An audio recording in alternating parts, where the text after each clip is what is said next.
What's going on, everybody? Welcome back to the NBA Slate Starter Podcast. I'm Eric, joined with my buddy Ryan as we break down the 9-game Monday NBA DFS slate on DraftKings and FanDuel.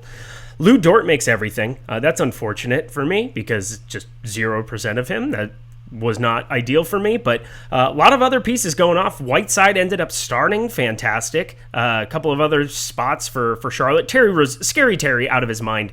Pretty fun Sunday slate so far. Rinpack, how are you doing? Yeah, so Lou Dort's been absolutely sensational today to start off the day. But as usual, we got Clippers news that we really didn't predict. That's another day when the Clippers are playing. So on to Monday we go. But it'll be a fun late night hammer with guys like low-owned Kawhi, Cat, and Paul George. So we'll see how that ends up and how tonight's lineups will end up finishing.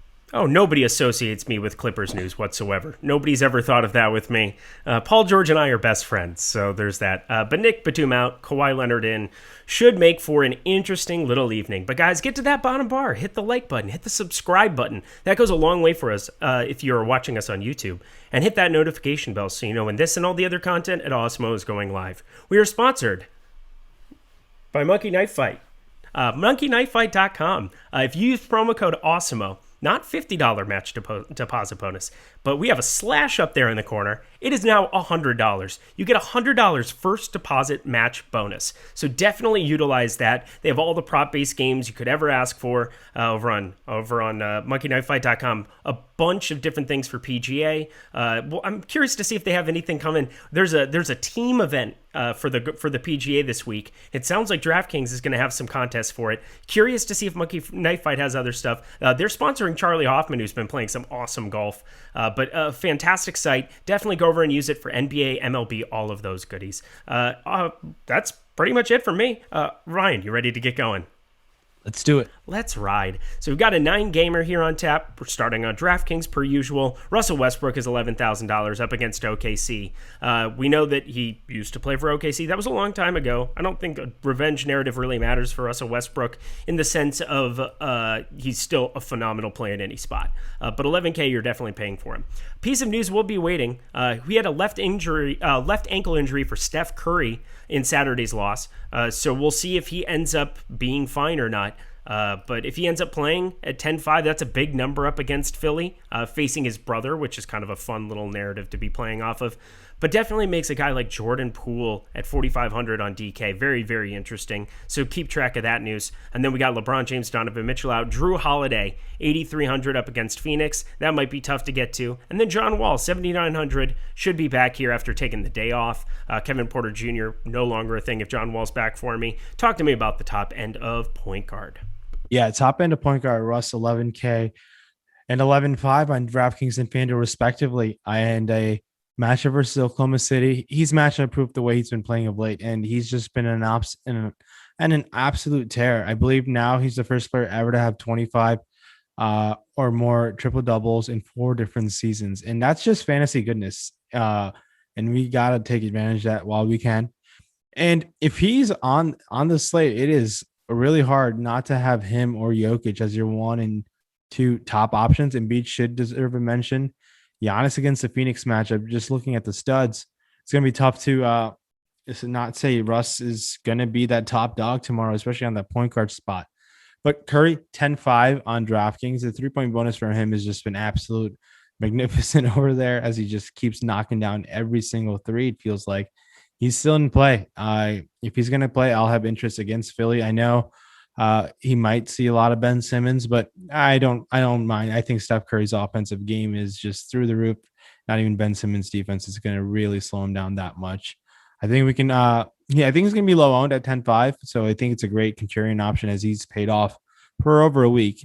And going to guys like Drew Holiday, John Wall, Chris Paul in that second tier, I think going to no one really excites me at their respective prices.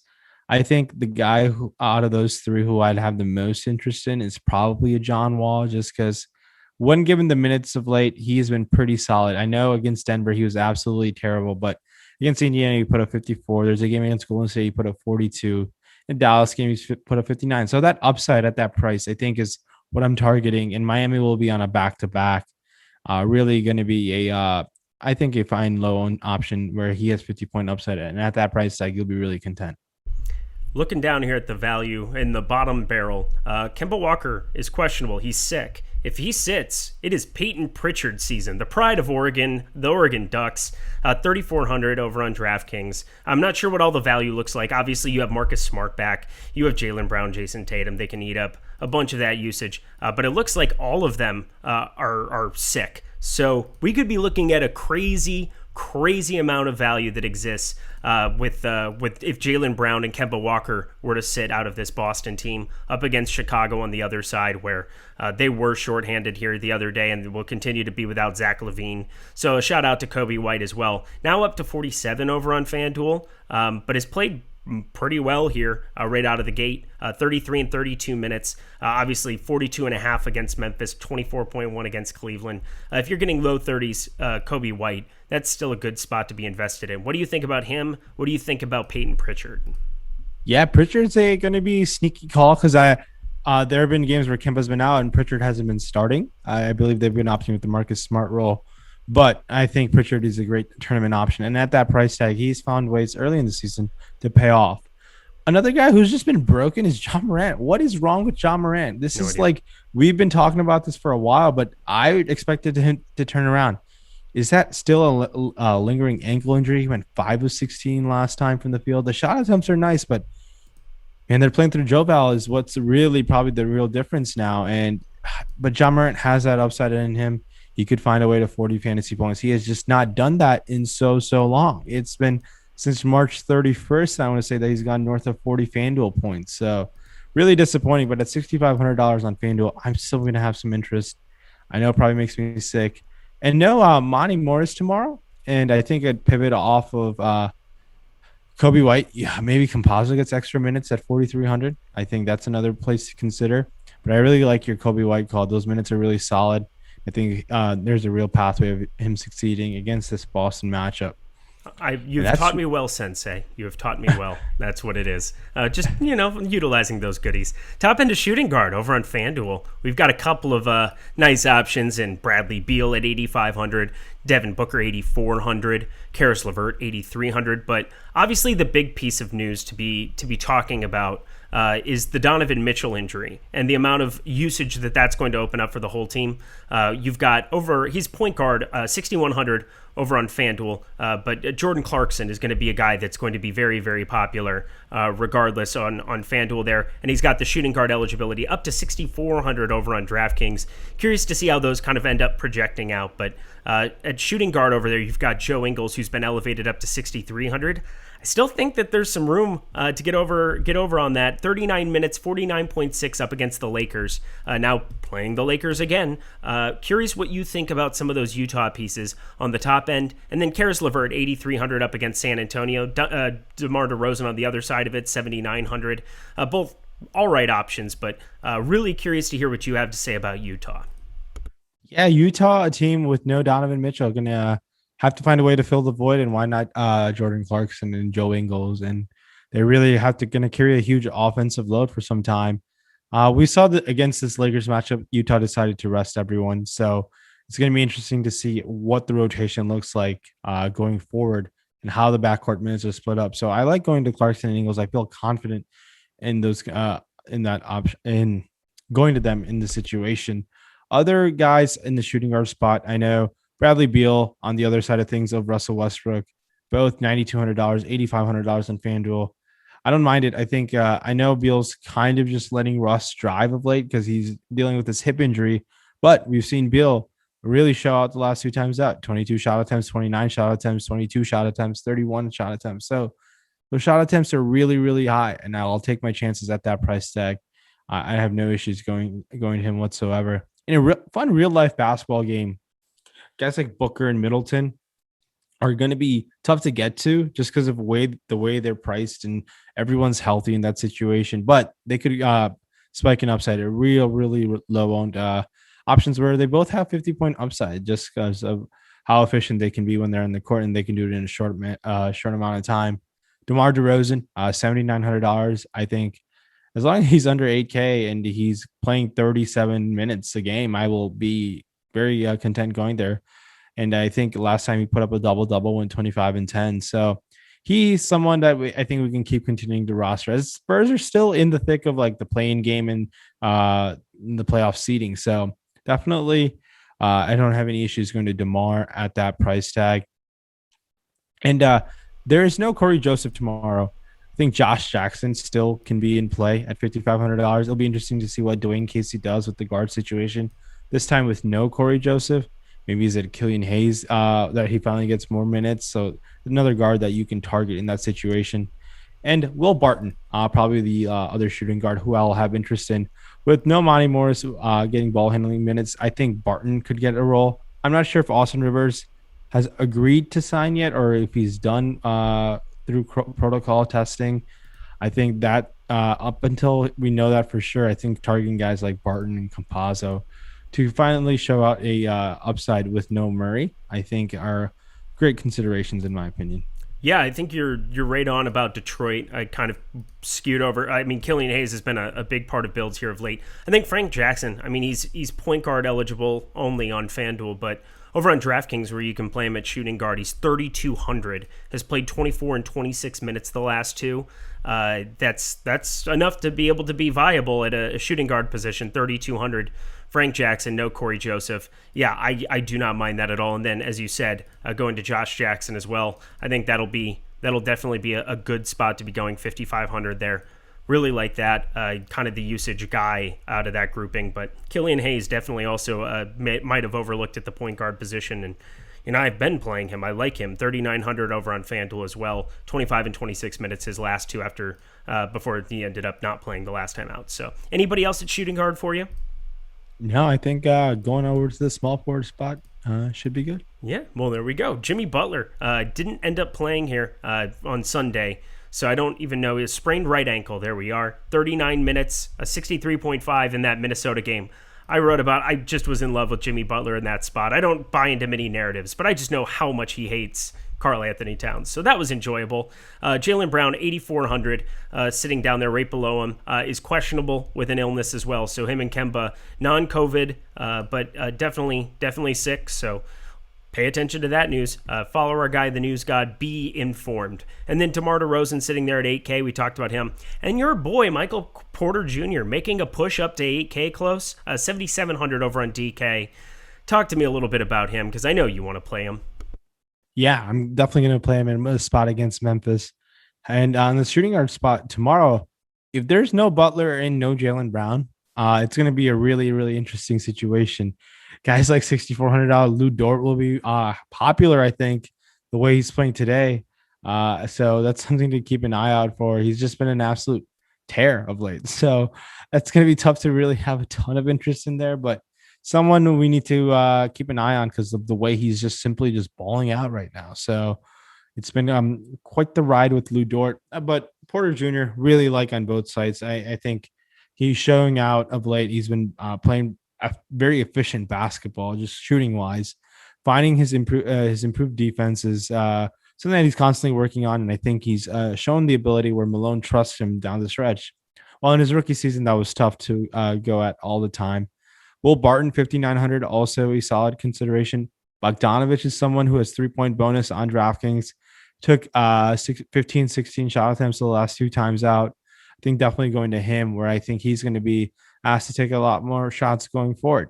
And Sadiq Bey, someone who's the true definition of a tournament play, I think on both sides deserves a mention at that price tag.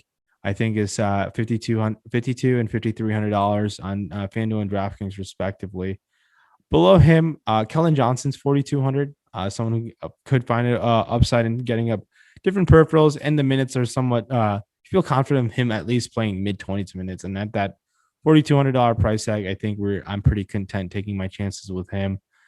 But outside of that, there's no one who's really like in terms of cheap option that stands out to me. I think PJ Dozier is another guy who I'd consider at $3,600, playing mid 24, 26 minutes to a shooting guard, small forward eligibility. But below him, really tough based off the news that we know right now.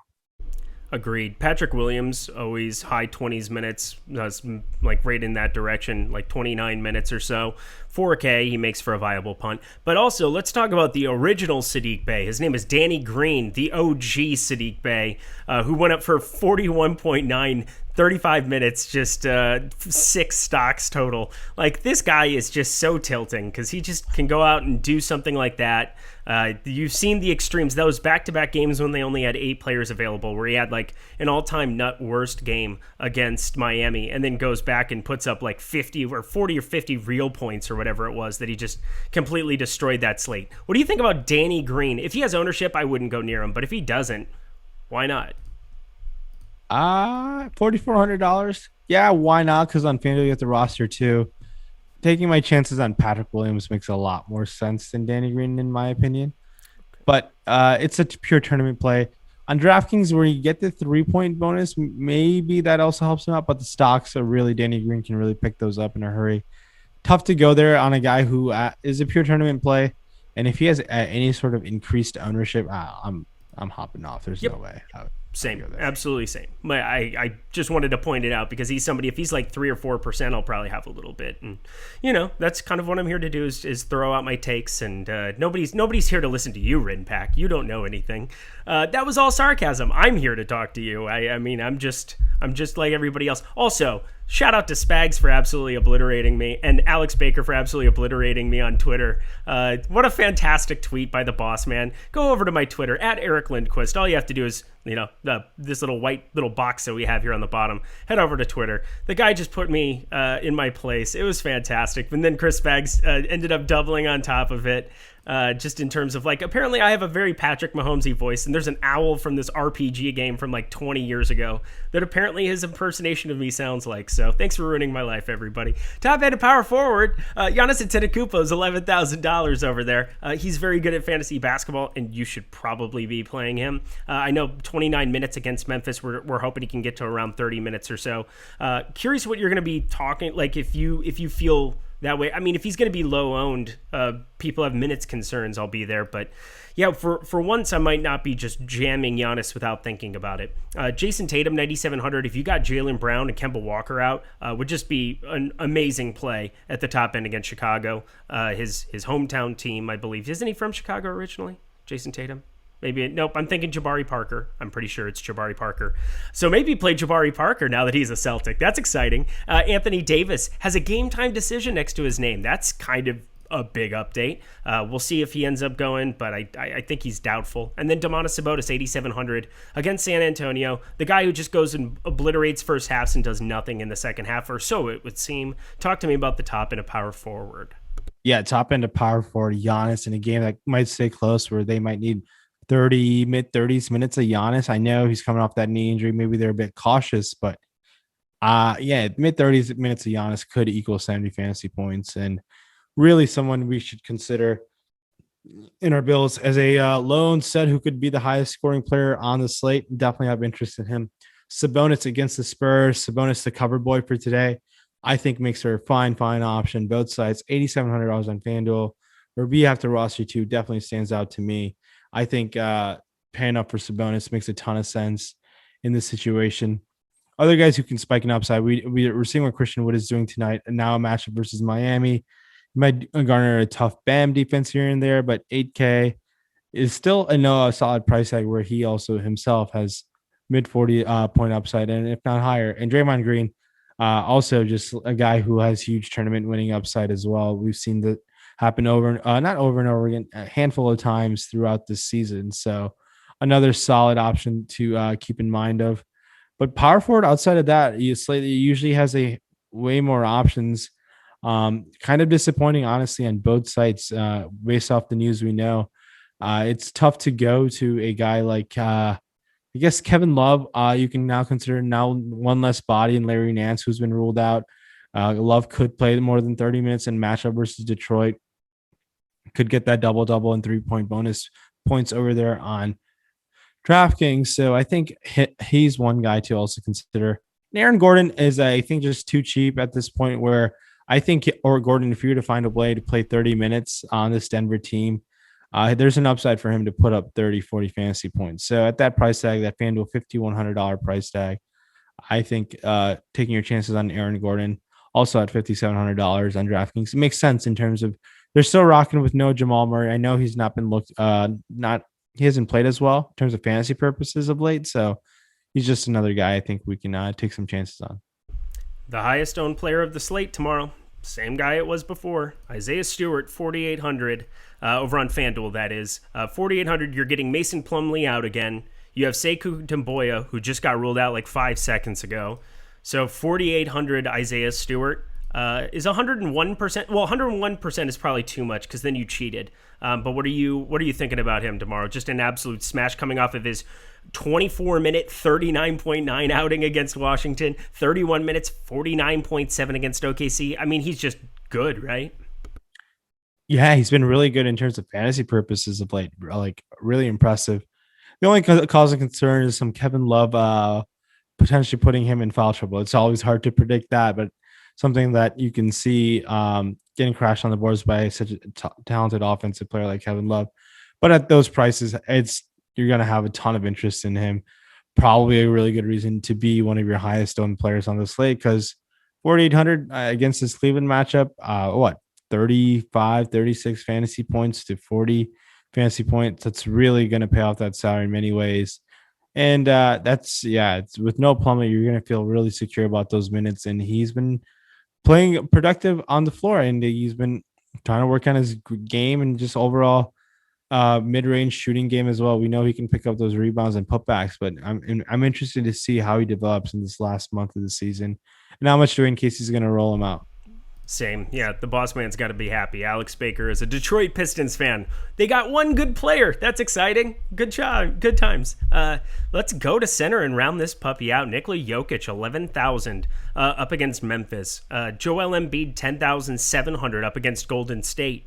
We'll go past Giannis. We talked about him a little bit. But yeah, Giannis going to be tough to pay 10-6 for him when you have those two guys above him playing a little bit more run. But maybe that just makes Giannis a phenomenal tournament play, even at limited minutes. And then Nikola Vucevic, 9,900 now with no Zach LaVine, who's going to play low to mid 30s as well.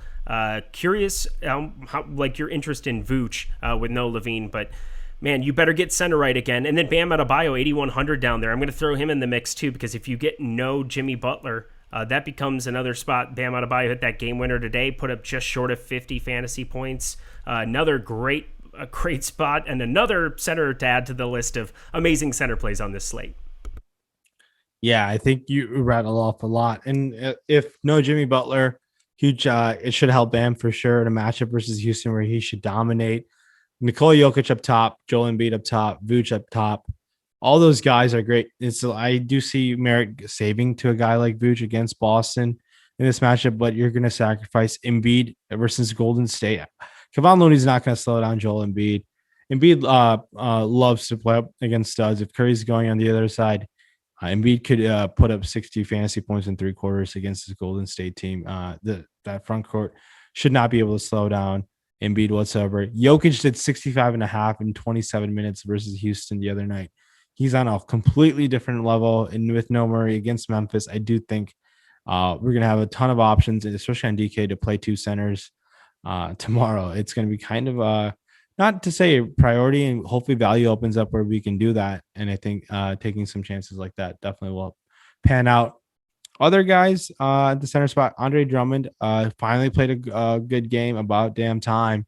We've been waiting to see what he can do with this Lakers team. In terms of fantasy purposes, we finally saw kind of flashes of his old self. He somehow didn't pick up double-digit rebounds, which is bizarre. He went 27 and 8 from the floor, which is really interesting. And that's really about it. I know there's upside guys like in Jared Allen if you were to get consistent minutes, but really finding a way to jam in those studs really makes a lot of sense for me the way things stand this morning. Yeah, I want to play every center. Like, there are so many good center plays. I mean, if you are looking at a guy at any range where you're like, I have question marks about him, maybe you shouldn't be playing him, because Tristan Thompson's 4,400 even on FanDuel. Not that I'm probably going to want to go down and pay down at this position. Is there anybody below 5K that you have any interest in? I mean, if you got like Drummond to sit, you could play Harrell or something, but I don't see anything that you should be going down there with such crazy ceilings on this slate. We also have to bring up Rudy Gobert, 8K. You talk about Drummond, who played very well in that spot in the overtime win. You got Rudy Gobert for 37 minutes, 55.1. That's his second consecutive 53-plus fantasy point game over on FanDuel. I'm sure he'll be somewhat popular at 8K, and Bam all the way down to 7,700 there. I mean, there's just so many good plays, right? So many. And it'll be interesting to see what type of value opens up in like teams' front courts tomorrow. It's really tough for me to have any interest in anyone below Isaiah Stewart tomorrow on DraftKings. The only other guy who I think is going to just be needed there for his minutes, and he could find a way there. It sounds gross, but to play a 4K Kevon Looney could be an option to consider just because of the way things stand in terms of values, value centers on both sides. Honestly, that's to find a way to jam in the studs is definitely the way to go. Can I play Daniel Gafford instead, who's been awesome? Played 26 minutes in a close game against New Orleans, then only played 16, but they won by 21. Didn't probably need to get used. I'm going to go back and look at that box score, but or look at that on Popcorn Machine. But Daniel Gafford also at 4K, another just put all the centers in play tomorrow. That seems like a fun way to go. But Daniel Gafford actually been good. Adam Scherer is a little irrationally in love with the guy, but who can blame him? Washington's had a tough run of late, and now they have Russ and Bradley Beal, and maybe their new number 3, Daniel Gafford. That was sarcasm, but Daniel Gafford's pure tournament play. Obviously, you want him to play mid-20s a minute. Someone who's a very athletic big. And I just didn't pan out in Chicago, as they obviously went a different round again. Vucevic makes a ton of sense. But Gafford is an athletic young player, has a tendency to foul quite a bit. And if he can stay out of foul trouble, I think he'll be just fine. All right. Well, that's my tournament guy for the day. You take Looney, I'll take Gafford, and we'll put a little wager on that one. I think we can talk after the show. But Rimpak, round it out for us. Anything for the people? No, thanks so much for tuning in.